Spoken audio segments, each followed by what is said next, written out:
నమస్తే స్నేహితులారా, నేను మీ మెప్మా టీజీ మహిళ. ఈరోజు మనం గర్భిణీ స్త్రీల కోసం ఆర్థిక సహాయాన్ని అందించే పిఎం మాతృవందన యోజన గురించి తెలుసుకోబోతున్నాం. హాయ్ అందరికీ నమస్కారం. నేను మీ అనుష.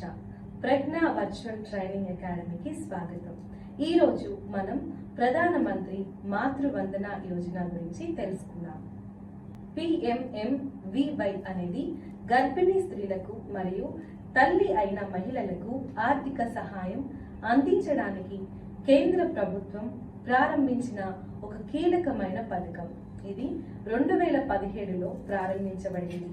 గర్భధారణ సమయంలో మహిళలు ఆరోగ్యంగా ఉండడం, తగిన పోషక ఆహారం తీసుకోవడం, తల్లి మరియు శిశువు ఆరోగ్య పరిరక్షణ కలగడం వంటి అంశాలపై దృష్టి సారిస్తూ ఈ పథకం రూపొందించబడింది. ఈ పథకం యొక్క ప్రధాన లక్ష్యం గర్భిణీ సమయంలో పనిచేసే మహిళలకు విశ్రాంతి తీసుకునే అవకాశాన్ని కల్పించడం. ఎందుకంటే చాలా మంది మహిళలు గర్భధారణ సమయంలో తగిన విశ్రాంతి లేకుండా ఆర్థిక సమస్యల కారణంగా పనిచేస్తూ ఉంటారు. ఇది తల్లి ఆరోగ్యంపై, భవిష్యత్ శిశువుల ఆరోగ్యంపై ప్రతికూల ప్రభావం చూపుతుంది. ఇలాంటి పరిస్థితిని నివారించడమే ఈ పథకం యొక్క ముఖ్య లక్ష్యం. PMMVY ద్వారా అర్హత కలిగిన మహిళలకు మొత్తం 5,000 వరకు నగదు సహాయం 3 విడతల్లో నేరుగా వారి బ్యాంక్ ఖాతాల్లో జమ చేయబడుతుంది. ఇది తల్లి యొక్క ఆరోగ్య పరీక్షలు, గర్భధారణ సమయంలో పోషకాహారం, హాస్పిటల్ ఖర్చులు, ప్రసవానంతర సౌకర్యాల కోసం ఉపయోగపడుతుంది. ఈ పథకం ఆయుష్మాన్ భారత్, జనని శిశు సంరక్ష కార్యక్రమం, పోషణ అభియాన్ వంటి ఆరోగ్య మరియు పోషణ కేంద్రిత కార్యక్రమాలకు అనుబంధంగా పనిచేస్తుంది. ఈ పథకం ప్రధానంగా మొదటి సంతానం కోసం అందించబడుతుంది. అదే సమయంలో మహిళా ఉద్యోగులు, ప్రభుత్వ రంగంలో ఉండకుండా నిరుపేదలుగా గుర్తించబడిన వర్గాలకు అత్యధిక ప్రాధాన్యత ఇస్తుంది. పథకం యొక్క అమలు అంగన్వాడీ కేంద్రాల ద్వారా లేదా ఆరోగ్య సిబ్బంది ద్వారా జరుగుతుంది. అవసరమైన పత్రాలు.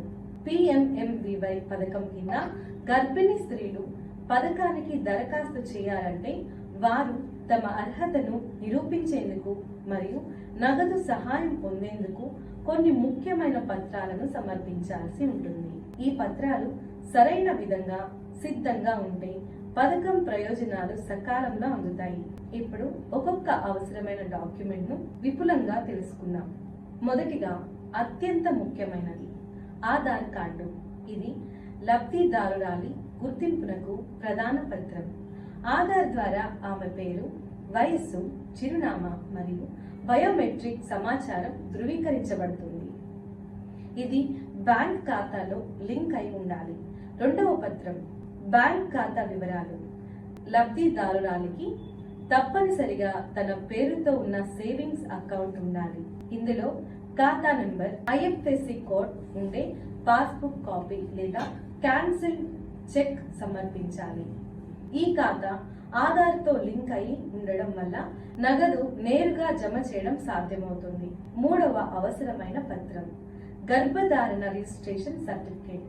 ఇది ఆరోగ్య శాఖ లేదా అంగన్వాడీ వర్కర్స్ లేదా ANM నర్సు ద్వారా జారీ చేయబడుతుంది.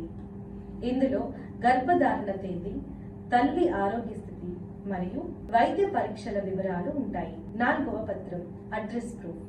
ఇది voter ID, ration card, gas book, విద్యుత్ బిల్లు లేదా డ్రైవింగ్ లైసెన్స్ రూపంలో ఉండవచ్చు. ఇంకొక ముఖ్యమైన పత్రం పుట్టిన తేదీ ధృవీకరణ పత్రం. ముఖ్యంగా మహిళ 18 ఏళ్ల నుండి ఉందని నిరూపించబడేందుకు ఇది అవసరం. ఆధార్లో పుట్టిన తేదీ ఉందంటే చాలు, లేకపోతే స్కూల్ TC లేదా పుట్టిన సర్టిఫికేట్ కూడా ఉపయోగపడుతుంది. నాలుగవది దరఖాస్తు ప్రక్రియ, అప్లికేషన్ ప్రాసెస్.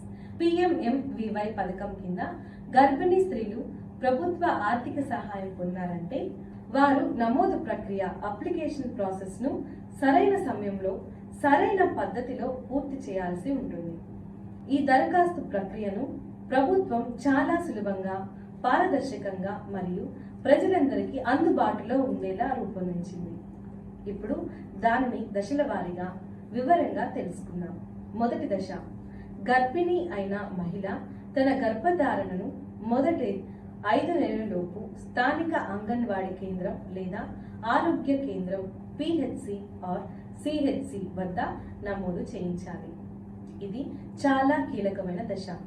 అక్కడ ఆమె పేరు, వయస్సు, చిరునామా మరియు ఆరోగ్య స్థితిని నమోదు చేస్తారు. రెండవ దశ, లబ్ధిదారురాలు తన ఆధార్, బ్యాంక్ అకౌంట్ వివరాలు, చిరునామా, గర్భధారణ రిజిస్ట్రేషన్ పత్రం మరియు ఆరోగ్య చెకప్ వివరాలతో అప్లికేషన్ ఫారం నింపాలి.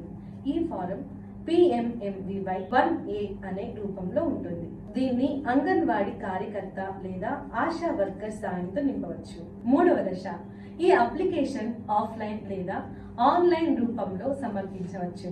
ప్రస్తుతం చాలా రాష్ట్రాలు PMMVY CAS common application software అనే డిజిటల్ ప్లాట్ఫామ్ ద్వారా ఈ అప్లికేషన్లను పొందుతున్నాయి.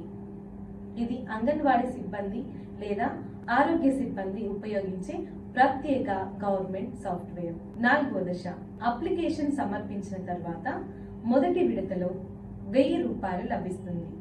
దీనికోసం మహిళ కనీసం ఒక AN చెకప్ చేయించాలి. రెండవ విడత సొమ్ము 2000 రూపాయలు గర్భధారణ 6వ నెల నాటికి పూర్తి చేసిన తర్వాత లభిస్తుంది. దీనికోసం రెండో ANC చెకప్ చేసి ఉంటే చాలు. ఐదవ దశ చివరిది, మూడవ విడత నగదు సహాయం 2000 రూపాయలు ప్రసవానంతరం శిశువుకు మొదటి చక్కటి టీకాలు వేసిన తర్వాత లభిస్తుంది. ఈ దశలో వ్యాక్సినేషన్ రికార్డ్ లేదా ఆరోగ్య కేంద్రం ద్వారా ఇచ్చే టీకా ధృవీకరణ పత్రం సమర్పించాలి. ఈ మొత్తం ప్రక్రియలో మీరు ఇచ్చే సమాచారాన్ని ప్రభుత్వం ఆధార్ మరియు బ్యాంక్ ఖాతాతో క్రాస్ వెరిఫై చేస్తుంది. అన్ని దశలు పూర్తయిన తర్వాత మొత్తం 5000 రూపాయల మొత్తాన్ని 3 విడతల్లోనూ నేరుగా లబ్ధిదారులకు జమ చేస్తారు. ప్రయోజనాలు. మొదటి ప్రయోజనం, గర్భిణీ తల్లికి మొత్తం 5000 రూపాయల నగదు సహాయం లభిస్తుంది. ఈ మొత్తం 3 విడతల్లో ఇవ్వబడుతుంది. మొదటిగా గర్భధారణ ప్రారంభంలో ఆరోగ్య పరీక్షల తర్వాత 1000 రూపాయలు. రెండవదిగా గర్భధారణ 6వ నెల నాటికి రెండవ AN చెకప్ తర్వాత 2000 రూపాయలు. ప్రసవానంతరం శిశువుకు టీకాలు వేసిన తర్వాత 2000 రూపాయలు. ఈ నగదు తల్లి తగిన పోషకాహారం తీసుకోవడం, వైద్య ఖర్చులు నిర్వహించడం మరియు విశ్రాంతిని పొందడం వంటి అవసరాల కోసం ఉపయోగపడుతుంది. రెండవ ప్రయోజనం, తల్లి ఆర్థిక ఒత్తిడి లేకుండా విశ్రాంతి తీసుకునే అవకాశం కలుగుతుంది. ఇది ప్రధానంగా అనౌపచారిక రంగంలో పనిచేసే మహిళలకు వరంగా మారింది. గర్భధారణ సమయంలో పని చేయలేని పరిస్థితుల్లో కుటుంబ ఆదాయానికి భంగం కలగకుండా ఈ నగదు వలన తల్లి ఆరోగ్యం కాపాడబడుతుంది. మూడవ ప్రయోజనం, గర్భధారణ సమయంలో తగిన వైద్య పర్యవేక్షణ తీసుకోవాలని తల్లులలో అవగాహన పెరుగుతుంది. ఆరోగ్య కేంద్రాల ద్వారా చెకప్స్ చేయించుకోవడం, టీకాలు వేయించుకోవడం వంటి అంశాలు తప్పనిసరిగా ఉండడం వల్ల తల్లులు వైద్య సేవలను ఉపయోగించుకోవడం పెరుగుతుంది. నాలుగవ ప్రయోజనం, శిశువు ఆరోగ్యం మెరుగవుతుంది. తల్లి పోషకాహారం బాగా తీసుకుంటే పుట్టిన శిశువు తక్కువ బరువుతో లేదా పోషణ లోపంతో పుట్టే ప్రమాదం తగ్గుతుంది. అలాగే టీకాలు తప్పనిసరిగా చేయించుకోవడం వలన శిశువు చిన్న వయసులో తీవ్రమైన వ్యాధులకు గురయ్యే అవకాశం తక్కువ అవుతుంది. ఇంకొక గొప్ప ప్రయోజనం, నగదు బ్యాంక్ ఖాతాకు నేరుగా జమ చేయడం వల్ల మధ్యవర్తిత్వం లేకుండా పూర్తిగా పారదర్శకంగా లావాదేవీలు జరుగుతాయి. ఇది నగదు బదిలీలను పకడ్బందీగా నిర్వహించేందుకు, లబ్ధిదారులకు నమ్మకాన్ని పెంపొందించేందుకు దోహదపడుతుంది. ఈ ప్రయోజనాలన్నిటినీ బట్టి చూస్తే PMMVY పథకం కేవలం ఆర్థిక సహాయం మాత్రమే కాకుండా తల్లి శిశువుల సంక్షేమానికి ఒక జీవ ప్రవాహం. ఇది గర్భిణీ తల్లులకు గౌరవం, భద్రత, ఆరోగ్యం అన్నిటినీ అందించే మార్గంగా నిలుస్తుంది. ప్రధాన్ మంత్రి మాతృవందన యోజన PMMVY అనేది ప్రతి గర్భిణీ స్త్రీకు గౌరవం కలిగించే, ఆరోగ్యాన్ని కాపాడే, భవిష్యత్తు తరం పట్ల దేశం చూపుతున్న బాధ్యతకు నిదర్శనంగా నిలిచే ఒక గొప్ప సంక్షేమ పథకం. ఈ పథకం గర్భధారణ సమయంలో మహిళలు ఎదుర్కొనే ఆర్థిక సమస్యలను పరిష్కరించడానికి, వారిలో ఆరోగ్యంపై అవగాహన పెంచడానికి మరియు తల్లి శిశువు మృత్యు రేటును తగ్గించడానికి కీలకంగా పనిచేస్తుంది. ఇది కేవలం నగదు సహాయం పథకం కాదు, ఇది తల్లి ఆరోగ్యం పట్ల ప్రభుత్వం చూపిన శ్రద్ధను ప్రతిబింబించే ఒక మార్గదర్శక చట్టం. ఎందుకంటే ఒక తల్లి ఆరోగ్యంగా ఉంటేనే పుట్టిన బిడ్డ ఆరోగ్యంగా ఉంటుంది, బిడ్డ ఆరోగ్యంగా ఉంటేనే సమాజం ఆరోగ్యంగా ఉంటుంది.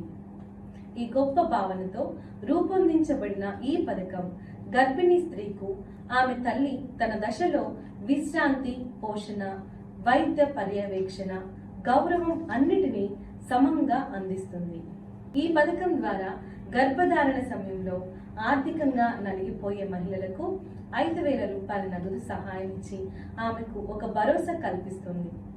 ఈ భరోసా ఆమెకు శారీరకంగా కాకుండా మానసికంగా కూడా సంతోషాన్ని, ధైర్యాన్ని కలిగిస్తుంది. తల్లి ఆరోగ్యంగా ఉంటేనే శిశువు బలంగా పుడతాడు. అలాగే వయస్సుకు తగిన పోషణ, పరీక్షలు, టీకాలు అన్ని సమయానికి జరిగితే శిశువు ఆరోగ్యంగా సుదీర్ఘకాలం నిలుస్తుంది.